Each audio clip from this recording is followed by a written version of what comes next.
with me. Today I'm making an absolutely delicious bhindi recipe, Dahi Bhindi. This is really flavorful and easy to make. Do try this recipe, and if you love bhindi and your family loves bhindi, this is a recipe that you will absolutely enjoy. My channel, all about easy to follow and easy to implement, ingredients displayed on the right and highlighted for each specific step. If you like my channel, please do subscribe, share and like. So come, follow along and cook with me. To make Dahi Bhindi, we need 600 grams of bhindi or okra. I have washed the bhindi thoroughly and I have dried it using an absorbent cloth. It's very important to dry the bhindi before you start cooking them, because if the bhindi is still wet, then it becomes slimy while you're cooking it. I have chopped the bhindi into more between 1 to 2 inches size. However, you can chop it into any size that you prefer. Here are all our whole spices and dry powdered spices. So 1 teaspoon cumin seeds, half teaspoon ajwain or carom seeds. If you don't have ajwain, feel free to just use cumin seeds. Ajwain gives bhindi a very enhanced flavor. Half a teaspoon asafoetida or hing. 3 to 4 green chilies, completely optional based on your spice level. 1 teaspoon kasuri methi or dry fenugreek leaves. 2 teaspoons red chili powder. 2 teaspoons coriander powder, 1 teaspoon garam masala powder, 1 teaspoon cumin powder, half a teaspoon turmeric powder. 2 medium onions finely chopped comes to about 300 grams, 1 teaspoon ginger paste and 1 teaspoon garlic paste, 4 tablespoons of yogurt, 5.5 to 6 tablespoons of oil, salt to taste, and finely chopped coriander leaves for garnishing. First, we will fry the okra. For that, we need 2.5 tablespoons of oil and okra. I will add the oil and wait for the oil to be heated up before adding the okra. The oil is now hot, so I will add the okra and I will fry the okra for 7 to 8 minutes. Also add a pinch of turmeric. This is just for color. It gives the okra a very glistening color. So fry the okra for 7 to 8 minutes and then we will set this aside. It's been 8 minutes. Now we will set the okra aside. Next we will fry the onions. For that we need rest of the oil, which is about 3 to 3.5 tablespoons. Green chilies, cumin seeds, ajwain, asafoetida or hing, the finely chopped onions and ginger garlic paste. I'm adding the rest of the oil. Wait for the oil to be heated up before adding the whole spices.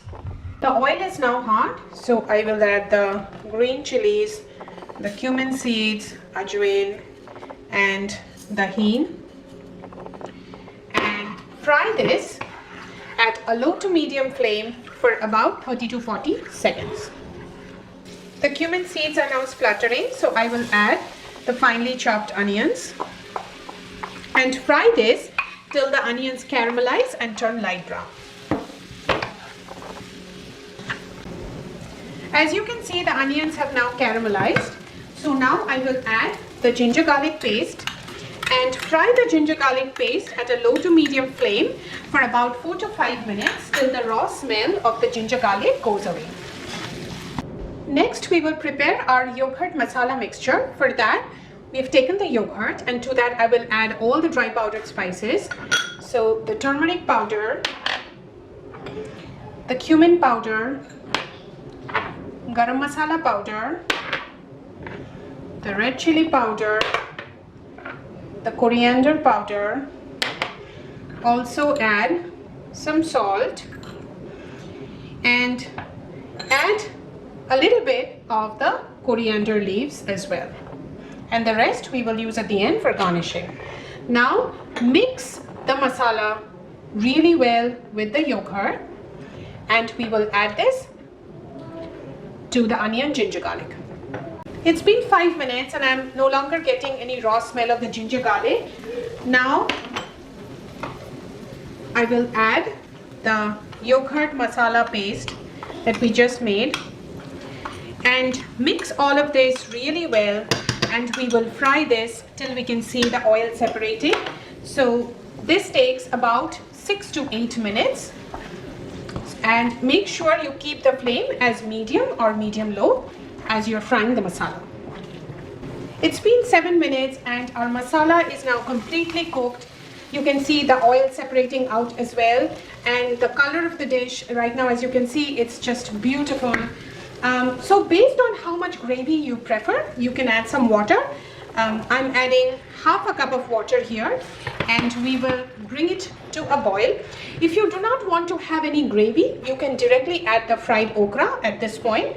So based on however much gravy you would like, feel free to add additional water. As you can see, the water has now come to a boil. So we will take the kasuri methi, crush it, and then add it. Mix this really well. And now we will add the fried okra.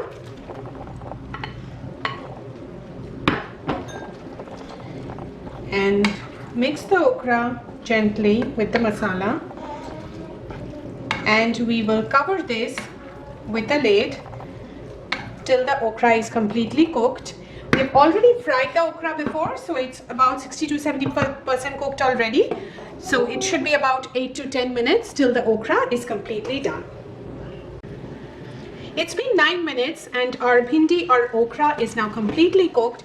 You can see how beautiful the color of the dish has come out to be, and I'm getting such an awesome aroma. Do try this recipe. It's really great and I'm sure you'll love it. It's great to enjoy with roti, naan, paratha or a bowl of rice. Let me know how this recipe turns out for you, and thank you so very much for watching my channel.